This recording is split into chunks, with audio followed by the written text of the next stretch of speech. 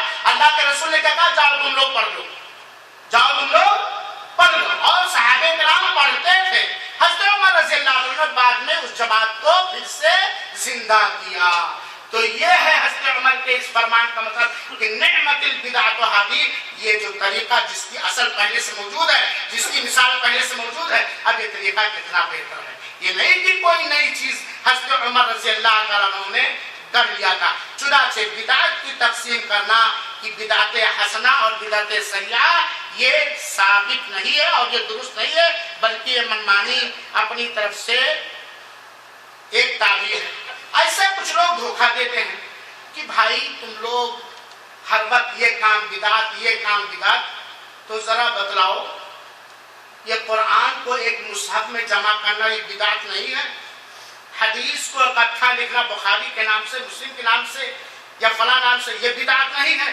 اللہ کے رسول کے زمانے کی بخاری لاؤ اللہ کے رسول کے زمانے میں کوئی اکٹھا قرآن لاؤ. یہ دھوکہ دیتے چکما دیتے جس کو کہا جاتا چکما.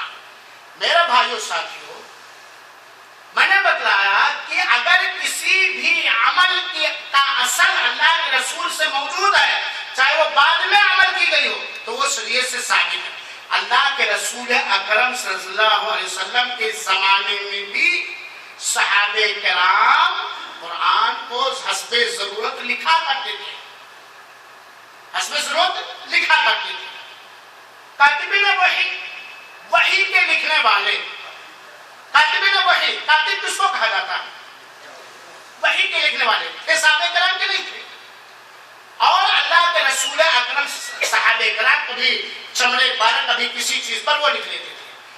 اللہ کے رسول نے ایک موقع پر قرآن کو لکھنے سے منع کیا کیونکہ اس وقت اللہ کے رسول فرما بھی رہے تھے حدیثیں بھی ہے کہ نہیں اور قرآن بھی اتر رہا تھا.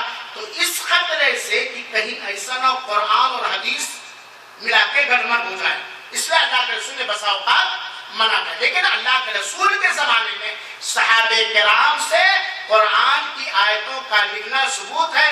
یہ الگ موضوع ہے ورنہ میں اس کو تفصیل سے جب قرآن کے لکھنے کا ثبوت اللہ کے رسول کے زمانے میں موجود ہے چاہے ایک ہی سورت چاہے ایک ہی آیت تو قرآن لکھنے کا ثبوت مل گیا کہ نہیں مل گیا؟ اب حضرت عثمان رضی اللہ تعالیٰ عنہ نے امت کی آسانی کے لیے وہی صحابہ کرام کے پاس جو حفظ کی شکل میں قرآن موجود تھا جو تحریر کی شکل میں قرآن موجود تھا اللہ کے رسول کے جانشین حضرت عثمان رضی اللہ عنہ نے اکٹھا کر دیا. تو قرآن لکھنے کا ثبوت ملا کہ نہیں ملا؟